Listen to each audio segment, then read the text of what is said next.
Selamat pagi anak-anak. Oke, kali ini kita akan belajar mengenai kerajinan bahan lunak. Nah, ini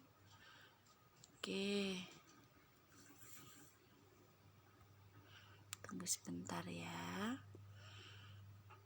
Jadi yang namanya kerajinan itu adalah suatu produk yang dibuat melalui proses yang lumayan panjang untuk menghadirkan suatu produk yang cantik, yang unik.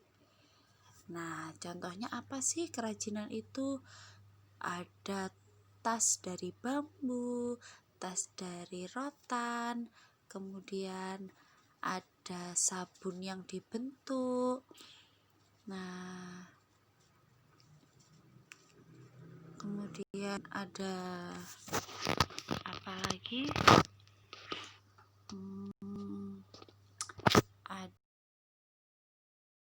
Ada salah satu kerajinan loh. Nah, ini bisa kalian lihat bahwa definisi lain datang dari Kajim yang mengatakan bahwa kerajinan adalah usaha yang dilakukan secara konstan dengan tekun, gigih, cekatan, dedikasi tinggi, serta memiliki daya juang untuk maju dalam membuat suatu karya. Apa sih fungsi dari kerajinan itu?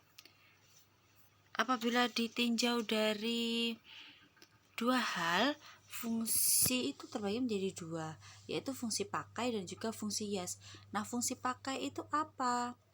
Fungsi pakai itu merupakan produk kerajinan yang mengedepankan aspek fungsional, sehingga bisa dipastikan Anda dapat memanfaatkan kerajinan ini untuk membantu pekerjaan Anda. Contohnya adalah ijuk, sapu ijuk. Itu kan sebuah kerajinan yang bisa dipakai dan memiliki fungsi pakai yang baik. Seperti itu. Yang kedua adalah fungsi hias. Apa sih fungsi hias itu?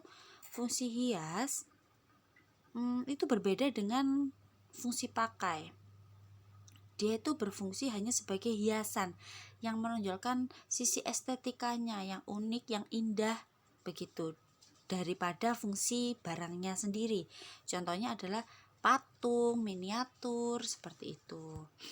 Selanjutnya ada bahan kerajinan. Bahan kerajinan itu terdiri dari dua hal, ada bahan keras dan bahan lunak. Nah, ini yang kali ini kita bahas mengenai bahan lunak ya. Nah, ini adalah contoh dari bahan lunak, ada yang dari lilin, ada yang dari bambu, dari tanah liat.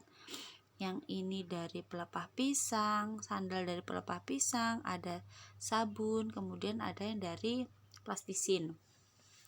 Selanjutnya, mengenai kerajinan bahan lunak, merupakan suatu kerajinan yang terbuat dari bahan-bahan yang memiliki tekstur lunak, seperti tanah liat itu kan lunak, lembek-lembek gitu.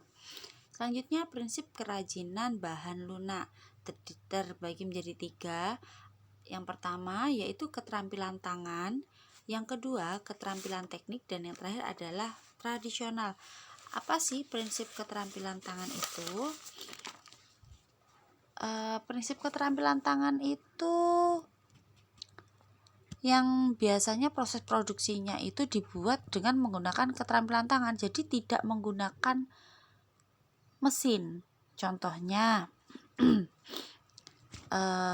adalah seperti membuat vas, guci, itu kan dari menggunakan tanah liatnya kita letakkan di alat tersebut sehingga kita bisa membuat suatu bentuk yang diinginkan. Beda halnya apabila kita akan membuat helm itu juga dari bahan lunak, tapi dia kan langsung dimasukkan ke dalam sebuah cetakan, jadi berbeda prinsipnya. Yang kedua ada prinsip keterampilan teknik.